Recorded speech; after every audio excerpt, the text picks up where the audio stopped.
অন্যায়, চাঁদাবাজি, হাদিয়াবাজি, অতি ধার্মিকতা, অতি ইসলাম, এগুলোর মধ্য থেকে বাঙালিকে আবিষ্কার করা যাবে না, সন্তুষ্ট করা যাবে না।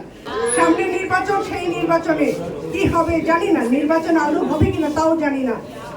কেউ আমাদেরকে অতি ধার্মিকতা শেখাতে আসবেন না, কেউ অতি গণতান্ত্রিকতা শেখাতে আসবেন না। বাঙালি কিন্তু, বাংলাদেশি মানুষ কিন্তু সবটাই জানে। সুতরাং মানুষকে বোকা ভাবে, বোকা করে আগে যারা নিজেরা সুযোগ করে নিয়েছেন তাদেরকে আমি বলবো একটু চিন্তা ভাবনা করুন, একটু জনগণকে দেওয়া কথা মতো, ওয়াদা মতো কথা রাখার চেষ্টা করুন। তবে আমি মনে করি ভবিষ্যতে যারা ক্ষমতায় যাবেন তারা যদি এখনকার চলমান যে সংকট সেটিকে মাথায় নিয়ে যে সংস্কার কার্যক্রমের তালিকা প্রস্তুত হয়েছে, সেই সনদে যে অঙ্গীকার করার কথা হয়েছে, এগুলি যদি আপনারা মনে না রাখেন তাহলে ভবিষ্যতে কিন্তু আপনাদেরকেও সেই যেভাবে বিদায় করা হয়েছে ফেসিস্টদেরকে, সেইভাবে বিদায় করার জিনিস কিন্তু আমরা জানি। তরুণদেরকে নিয়ে সেই কাজটি করতে আমরা একদিনও বিলম্ব করবো না। সুতরাং সকলে প্রস্তুত থাকবেন। সৎ এবং মিথ্যা রাজনীতি চাই। দলে দলে সকল শাখায় তরুণদের আগমন করুন। এই যে জিনিসটা আমি বলতে চাই যে আমাদেরকে বিভাগীয় সম্মেলনের আজকে আমাদের প্রতিনিধি সভা, এটা আমরা সম্মেলনে কিভাবে নিয়ে যেতে পারবো, কিভাবে আমাদের তরুণদেরকে আরো আমাদের দলের মধ্যে আস্তে আস্তে করে আমরা সন্নিবেশিত করতে পারবো, সেই চিন্তাটাই করতে হবে। আপনারা বারবার আমি বলেছি, যত সত্য বলুন একক কণ্ঠে সেটা কিন্তু আমি কার্যকলাপে এবং আকাঙ্ক্ষিত লক্ষ্যে পৌঁছাতে পারবো না। সুতরাং আমাদের শক্তি বাড়াতে হবে দলীয় সাংগঠনিক, এবং সেটা কি হবে ভিত্তিতে, কিসের ভিত্তিতে?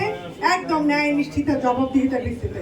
আজকে এখানে তরুণ এবং বয়োজ্যেষ্ঠদের মিলন, যে মধ্য দিয়ে বয়োজ্যেষ্ঠদের যে অভিজ্ঞতা, তার মধ্য দিয়ে তরুণদের যে সাহস, এই দুটিকে আমরা একেবারেই কাছাকাছি নিয়ে আসতে হবে। তবে আমি মনে করি যে আমরা সাংগঠনিকভাবেও আগাতে পারবো, এবং আমাদের নেতারা যে জন্য প্রাণ দিয়েছে, যে পদ্ধতিতে নির্দেশনা দিয়েছে, সেই দিকে আমরা এগোতে পারবো।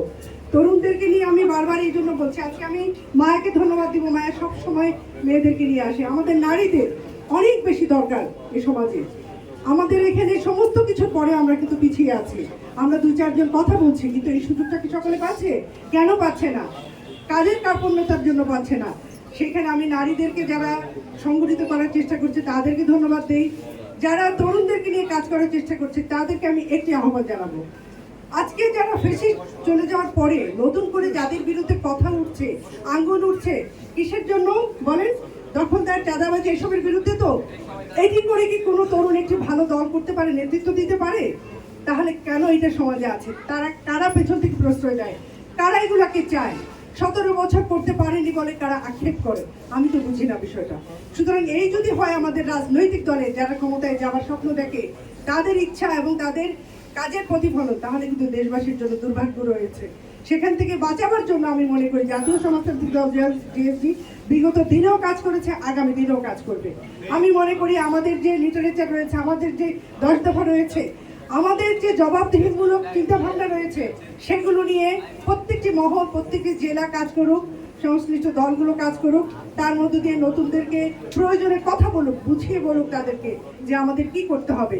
আমাদের এত কোটি মানুষের একটি দেশ, কিন্তু আমরা সত্যি খুব ধৈর্যের এবং ধৈর্যশীল না, এবং আমরা কোনো কিছু নিয়ে গবেষণা করি না, কোনো কিছু নিয়ে চর্চা করি না। সেই জায়গাটিও আমাদের তৈরি করতে হবে। আমরা কোনো কিছু তো মনোনিবেশ করি না।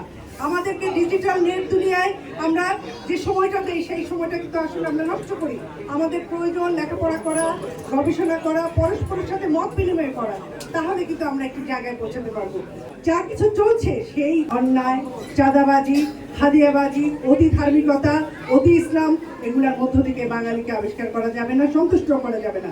100 বছরের পুরনো বাঙালি ঐতিহ্য নিয়ে, স্বাধীনতা, সার্বভৌমত্ব নিয়ে আমরা আমাদের অস্তিত্ব, বাঙালির অস্তিত্ব নিয়ে এগিয়ে যাব, এবং সেটার মধ্য দিয়ে আমরা আবার প্রত্যেকটি মানুষের তৃণমূল পর্যন্ত তাদের স্বাধীনতার স্বপ্ন স্বাদ এবং আমাদের যে সাংস্কৃতিক বোধ, সেগুলো নিয়ে আমরা কাজ করব। আমরা যখনই কোনো অন্যায় হবে তার প্রতিকার এবং প্রতিবাদের জন্য দাঁড়িয়ে যেতে পারবো। আর আমরা কাজ করব, কাজের মধ্য দিয়ে যদি আমরা একতাবদ্ধ হই, সেটা আমাদের থাকবে। শুধু নাম কতগুলি একতাবদ্ধ দরকার নেই। আমরা কাজ নিয়ে এগোতে চাই।